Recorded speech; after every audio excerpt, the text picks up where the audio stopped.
And we're off. Hi, everyone. I should have let the logo a little bit longer, but this is the All Dolphins podcast if you're tuning in. So, welcome. Joined today by Dave Hyde from the South Florida Sun Sentinel to discuss the Miami Dolphins 31-21 loss against the Buffalo Bills on Thursday night, what we saw, what to make of the performance, and what now for the Dolphins that they stand at 0-3.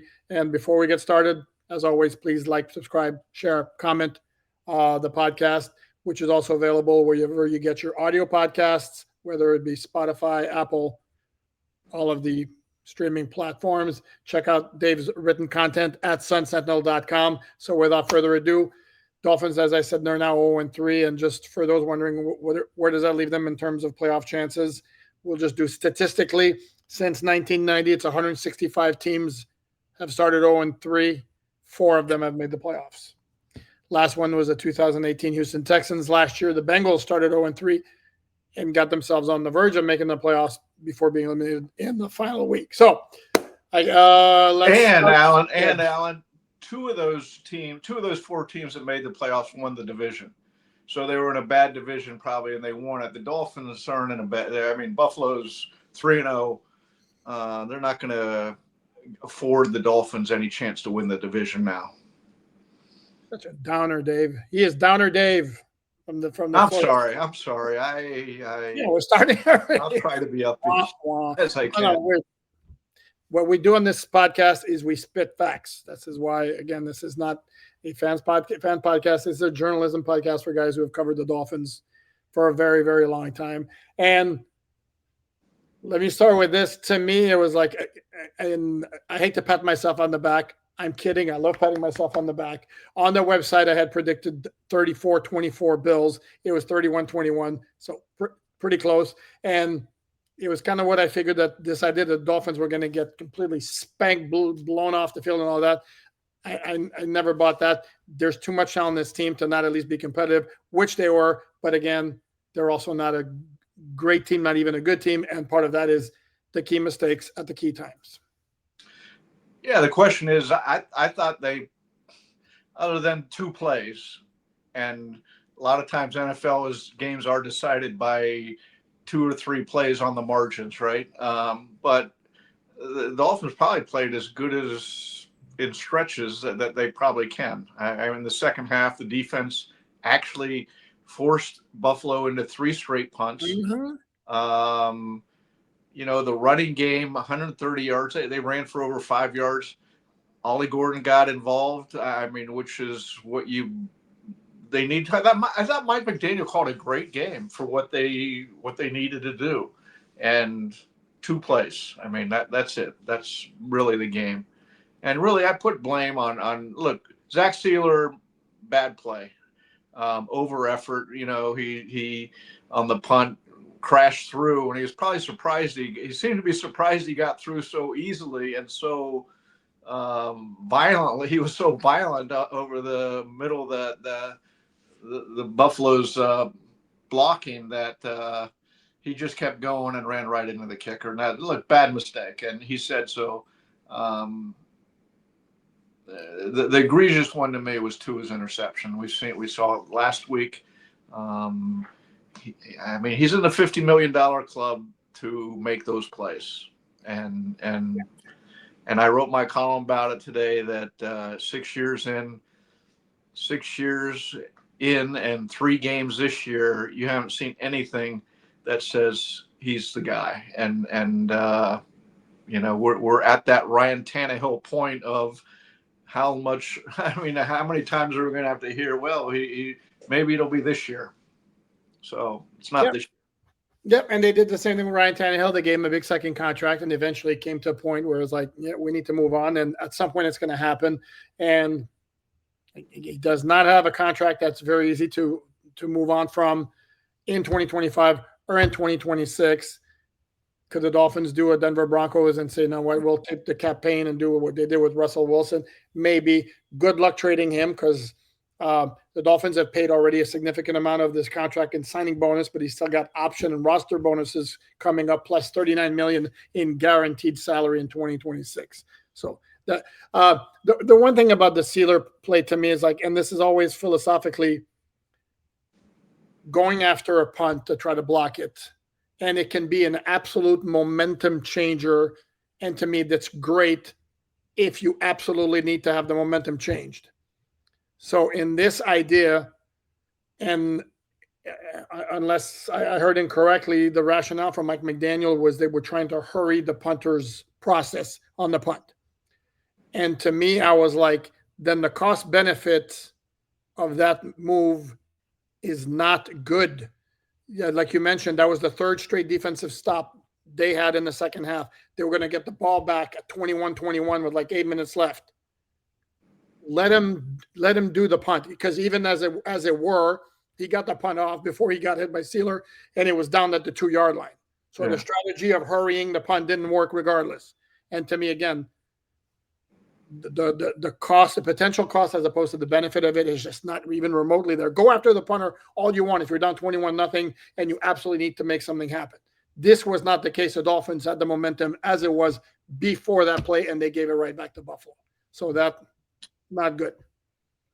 Yeah, I'm not. I don't have any problem trying to hurry him into a mistake. I mean, to kick. Look. He put a good punt down to the 2, as you said. So I get their rationale is let's hurry him and try. We don't want it down at the 2. Okay, it didn't work regardless, and it backfired when Sealer had that. But I'm not questioning that one. And I think it was just Sealer was just surprised he crashed through the defense that quickly and just kept going. And look, he said he made a mistake. We'll disagree. We'll disagree on that one. But here's the thing that he did not say. If you watch the replay from the punter's angle, and the guy he got by very quickly was a long snapper who happens to be Reed Ferguson, who is the brother of former Dolphin long snapper Blake Ferguson. And if you see the replay, Ferguson winds up on his back, and he's as on his back, he's pushing up his right leg or kind of doing a kicking motion, kind of touched Sealer and gave him even more momentum as he's moving toward the punt. Okay. And I think where there's a shot of McDaniel like looking towards the field, and I don't know that he's bitching at Zach Sealer so much as he's like suggesting to the official that he was pushed, quote unquote, pushed into the punter. So that's beside the point. I did want to mention that though. That was one of maybe the officiating funkiness. And then the last play of the first half on the Josh Allen kneel down, and McDaniel was asked about this in the Zoom media session he did this morning, Friday morning. And to me, I look at the replay and Josh Allen drops the ball, but then he grabs it with one hand while he had his right knees on the ground, which ends the play. So I don't see where there's a great conspiracy theory here where the Dolphins should have a fumble recovery, but maybe I got it wrong. The Tua interception is like, first off, how bad is the offensive line when Daniel Brunskill's in the game at right guard because Keon Smith's not getting the job done, and you watch that play and the rookie defensive tackle Deion Walker is past him like, I don't know, half a second, like holy smokes, and then he got into his face very quickly. Still, that pick is because Terrell Bernard completely sniffed out the play, read it before it happened, and this is a ball Tua can't throw. Yeah, Bernard said on the Amazon after the game that they'd seen that in film work, and the coach told him if you don't make the play when that's coming, that's on you. And so yeah, you can go other ways. You can blame the Dolphins offense for being a little predictable there if Buffalo knew. On the other hand, come on. You can't throw that pass. You can't make that play. At some point, the game comes down to the quarterback in the NFL. They all do. And you can judge a quarterback by the great plays he makes, or as Jimmy Johnson would say, I judge quarterbacks by the worst plays they make. Will they lose the game for you? And I'm not. Look, he didn't lose the game there. I mean, the game was lost at that point. You can point to a lot of different areas they lost it, but he was asked to win the game for his team, to cut through a lot of the errors teammates made, and they had a chance. If you had gone into that game and said they're at the 21-yard line with 3 minutes left, a chance to tie, everybody would have said, "I'll take that every time." and it was the same situation as last week. They had 2 possessions with 318 in interception, and then just he's run out of the pocket, ran out of bounds on one, and so the point is no points at the end of games.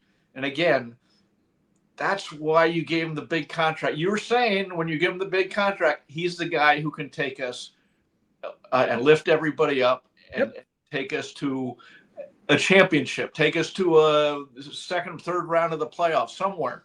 And, again, through the first 3 weeks, it's obvious he's not the guy right now. And it was obvious last year. And the interesting thing is the offense are running to me, Alan, in that they're not even trying to push the ball downfield anymore. It is strictly, and I thought Tyreek Hill and Jalen Waddle had really good games. Then I looked at the stats and I thought, wow, they really didn't do it. But every pass they caught, short pass, first down. I think Waddle had 3 first downs and a touchdown in his 5 catches. Mm-hmm. And Amazon put up the stat in about the third quarter that two of his air passes were minus 0.5 yards behind the line of scrimmage, which tells you what this offense from a couple years ago when they were bombs away. And can he not throw the ball down there?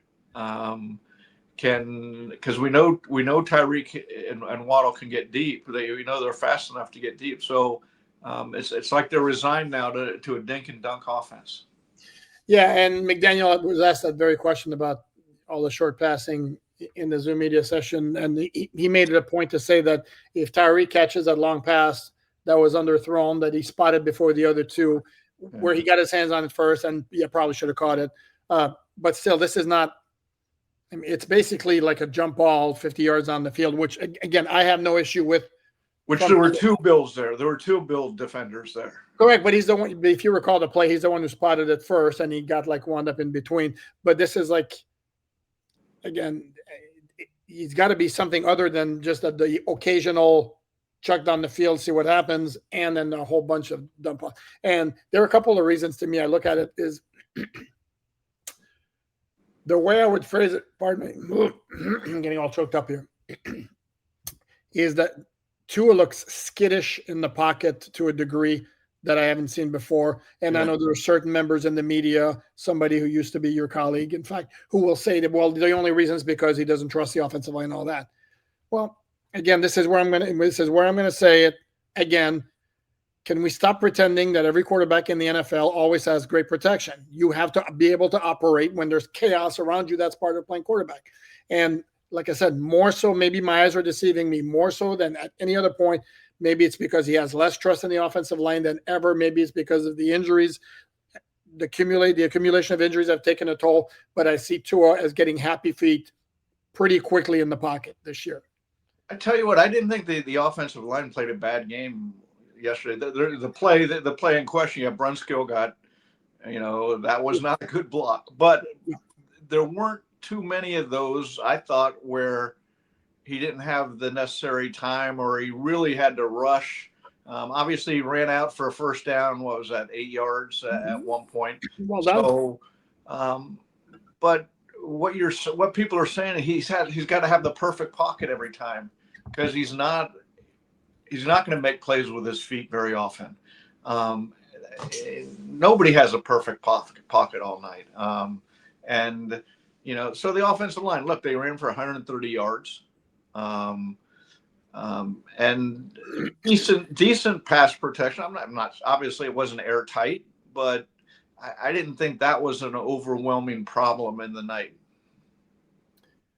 No, I agree. And again, I think at times it actually looks worse than it is because, again, he'll start moving his feet very quickly.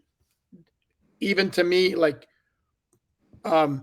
faster than he should.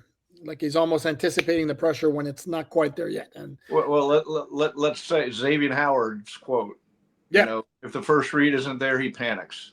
And panics is a harsh word, but he does look uncomfortable. I agree with you. He does look uncomfortable in the pocket in a way he certainly didn't 2 years ago, and or you know, I didn't even notice it as much last year as it is this year.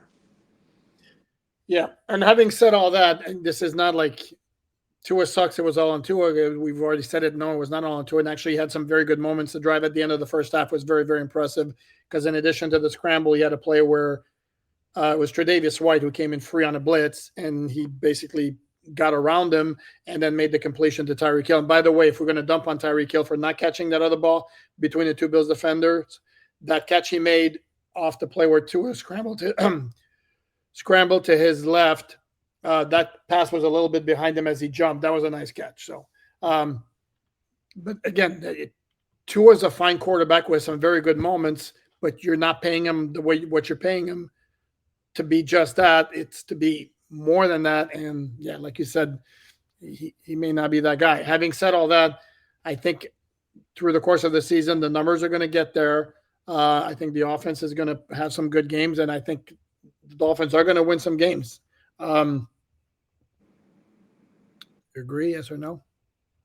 Well, yeah, they're going to win some games. I I mean, mean, I know. I mean, I mean more I don't than know three or four. where's the season going. Okay, where's the Right. end game Okay. here? Okay, the idea was, and I can't believe this was even this has been the bar for 10 years. Win a playoff game. No one ever talks about just win a playoff game. We'll be happy. I mean, I'm dating myself, but I came in at a time where winning a playoff game was a given in this season, and the idea was championships. And it just tells you how the organization's fallen apart. And so let's go there. The season, what do they win? 6 games? I don't know, 5 games, 7 games, 4 games. I mean, you can make a case for anything right now. Yeah.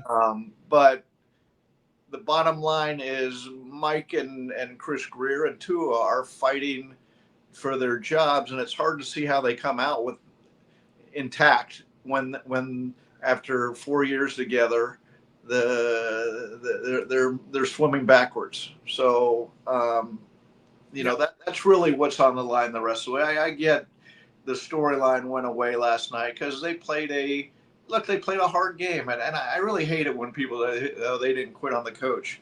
I mean, it's the third game in the year. They're professionals. They got their own careers to do. They're not going to quit on the coach. No, but it's happened before. I mean, at the end of a season, it's happened before, in games, near the end. They got upset at Cam Cameron at 1-10 about, and you can go to Joe Philbin. But I mean, that happened early in the season too, and again, there were some in the media who thought, and I was one of those who would not have eliminated the possibility that there could have been a coaching change had the Dolphins been embarrassed in one way, shape, or form. Sure. They were not embarrassed, but now it was a bizarre statement that Ian Rappaport had through the Dolphins. Yeah. I mean, obviously he works for the NL Network. They're feeding him, to calm the waters a little, saying Steve Ross does not want to fire. Oh, okay. Nobody wants to fire Correct. The coach. And he probably won't, but if fans stop showing up, and I was like, what is this? What hodgepodge of logic is going on here? Either then you have to get into, okay, who's the interim coach? And to me, what are you trying to accomplish? That's the next question I have. At 0-3, what are you trying to accomplish this year? That's a great question. What's your answer? That's a great question. Such a good question. What I would be trying to accomplish would be developing players, finding answers. But that's different than, look, Mike's fighting for his job. He's going to look. I get it. You're going to try to win as many games as possible, but. If ever there was a place for Steve Ross to go to a coach and say, here's $100,000 to lose some games, I think we're right on the edge of that point. Damn, you went there. No, and you make a good point. And I might counter by saying because I've been asked several times on social media, it's like, what's the purpose of making a coaching change now? What does it? Well, if the purpose of the season becomes to develop young players, having a coach who's who doesn't have the job security of a regular head coach, is an interim head coach, that would be one purpose of it.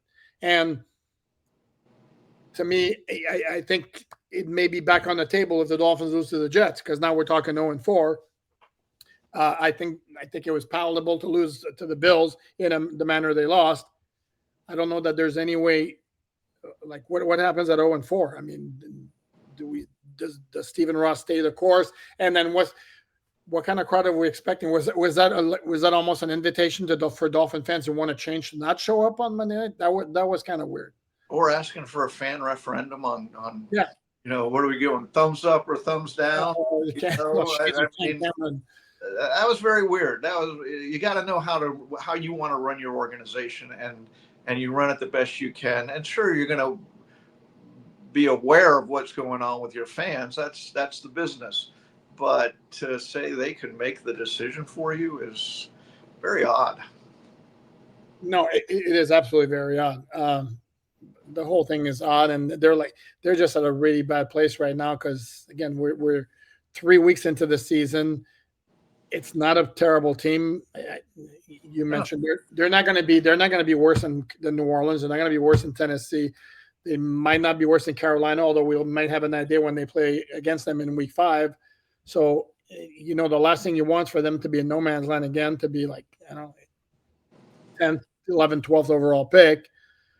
And then you're kind of like, if it's gonna bomb, it might as well bomb. And then I can tell you there's certain segment of fans are going to be like, the last thing they want to see is for the Dolphins to go on a run, which they did the last 2 times they made the playoffs. If you recall, they were 1-7 in 2021.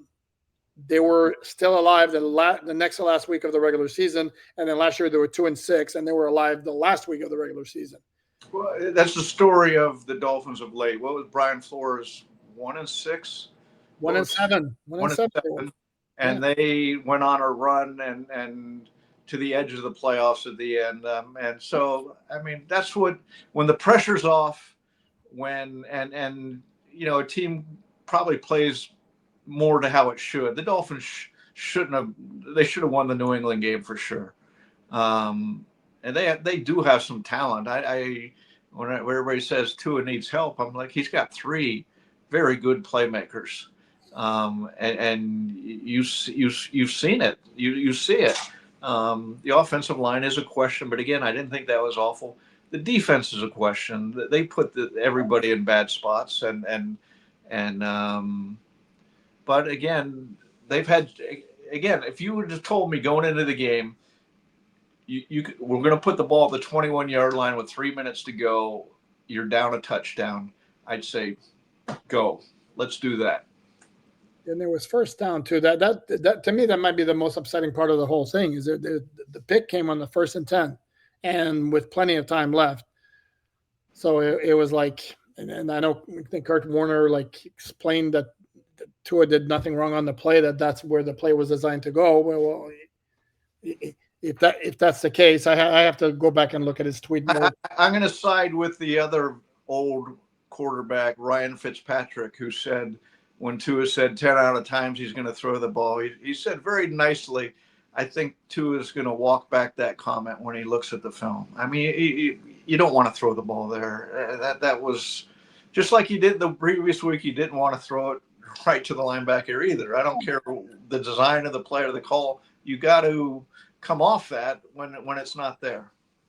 And if he's been instructed to follow the design of the play no matter what, then it's a bad play, and get rid of it. I mean, seriously, just like Tyreek said, that long fly ball down the middle of the field, 10 times out of 10 I make that catch. Well, I'm like, well, hold on a second, you didn't make the catch last night, so how does a 10 out of 10 work? I mean, it's like, I'm dissecting quotes here.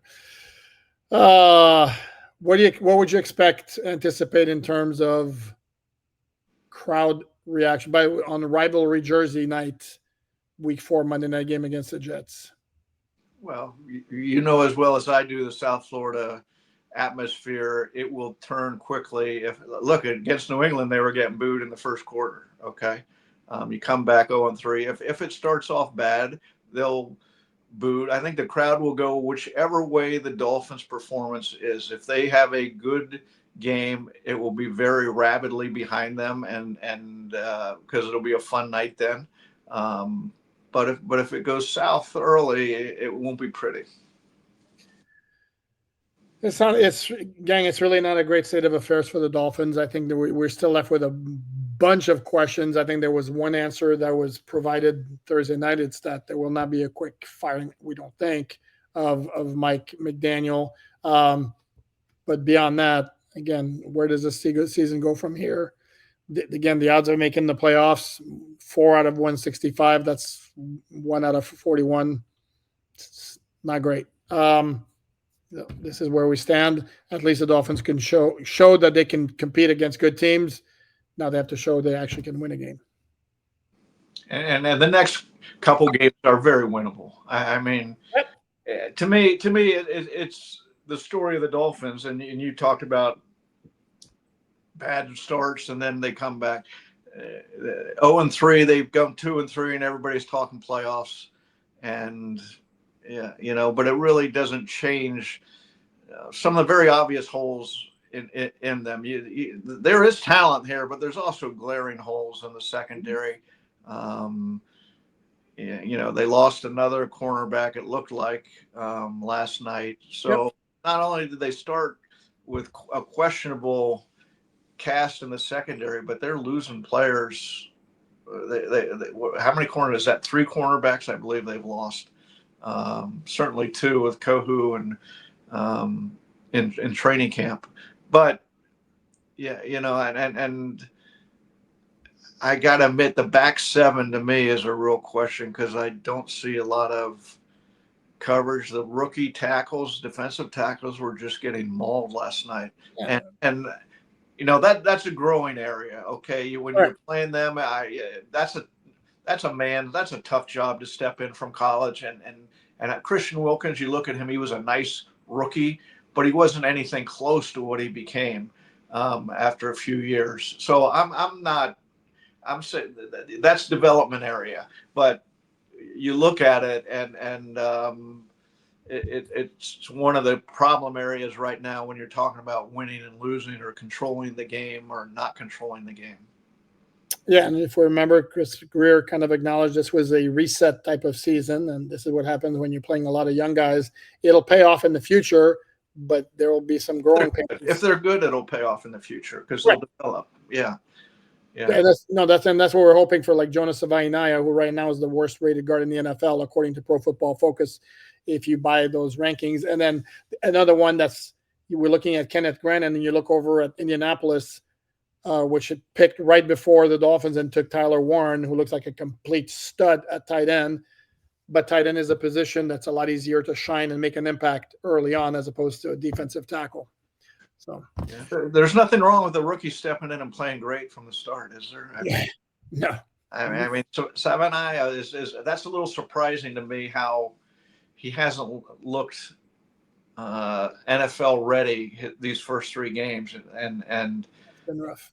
You expect learning curves, you accept that, but you want to see the high marks too. It's like Bill Walsh used to say, show me a guy do something once very good, I'll coach him to do that most of the time. Okay, and I'm waiting to see some of these young guys show the ceiling of where they can play. Yeah, and this is where you have to point out the Dolphins not only liked Savaiinaia coming out of the draft, they liked him enough to give up trade compensation to move up in the second round to get him. So again, it's very, very early. Certainly not going to close the book and say that was a bad pick, but again, be nice at some point if it got starting to look better anyway. That's going to wrap it up. Programming note here. Be on the lookout for possibly a live All Dolphins podcast Sunday evening, 7:30 p.m. It may clash a little bit into the start of the Sunday night game, but it's Kansas City and the New York Giants. So this will be a lot more interesting. Friday night, we have a Dolphins Collective at 7 p.m. with TD Defense Talk, Doug Durong, Omar Kelly, and myself. He is Dave Hyde from the South Florida Sun Sentinel. Catch his fine work at sunsentinel.com. Please like, comment, subscribe, share, all that good stuff. Check out the written content at Miami Dolphins on SI.com. Thanks, everyone.